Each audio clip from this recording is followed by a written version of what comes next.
practice that you felt it was kind of flat? What was undesirable today about? Yeah, the biggest thing, we're kind of pushing through, and it's that time of camp, and I think we're fortunate that a lot of times with teams it'll happen on the third day, and so we're deeper into it than that, and part of it has to do with the fact we're in pretty good shape over the off season. But it happens. But and I didn't think we were bad, but we were flat. There's a point to where there needs to be a little more excitement, having more fun out there, and this is the very purpose of two-a-days and heat and camp. It's because everybody's deliberately sore. We've deliberately ran them hard and gotten them sore so that they develop the skills to be tough and push through adversity and to execute when they're tired, and we're well on our way to doing that. And the one thing I am pleased with is we got as many practices in before we hit a day like this. When you kind of first came into WSU, Jeff Toole and Connor Halliday kind of split time a little bit. Is that an option this year, or do you really want to narrow it down to one guy? I'd like to narrow it down to one guy. That's always awkward if you have to do that. So I'd like to narrow it down to one guy. What's the hardest decision you had to make for the starting job, and how does this stack up? Oh, this is as tough as any because we have three. We have three guys that are all competing pretty hard and they're all playing pretty well. Was there a QB competition at Tech or anywhere else you've been that's comparable where you've had two or three guys that were this tight? Generally, it was two. I'm trying to think. I'd have to think about that. But let's see. The first year, no. The second year, it was two, and our two was really good. As a matter of fact, he eventually set the national record for yards in a season.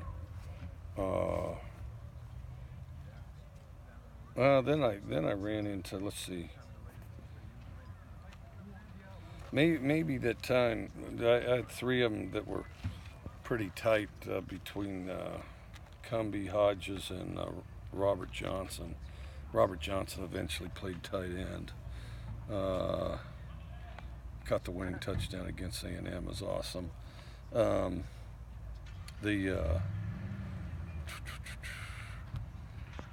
Usually it's two. The unique thing about this is we have three of them that are comparable and they're really battling it out. Mike, you mentioned two-a-days. Are you referring to a session at LC in the morning? Or? What's that? You mentioned two-a-days is the term you use. Are you guys having a session at LCSC? Yeah, we have a walkthrough. The walkthrough in the meeting. Yep. How did you kind of evaluate the QBs today? It seemed like all three had good moments at times. I thought they were very tight. I think that I think Tinsley's got a consistency. Gordon's got an explosiveness, and Gardner gets better and better the more reps he gets. Kind of a exhibits a combination of both. In the midst of what he does. So they're all three doing a lot of really good stuff.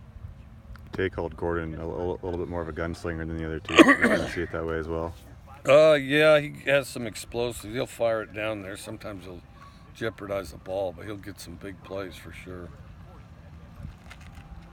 NCAA today passed a college basketball rule that kind of allows players who declare to come back to school. Would you like to see something like that happen for football, where a junior declares and if they don't get drafted, that they're allowed to come back? No, I think it's ridiculous. I think if you're either on or off.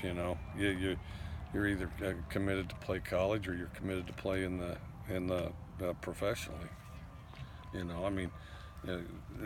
Nobody I don't think nobody needs a bunch of guys wallowing around thinking about what they're going to do. They're either in or they're out. And that's how I think it should be.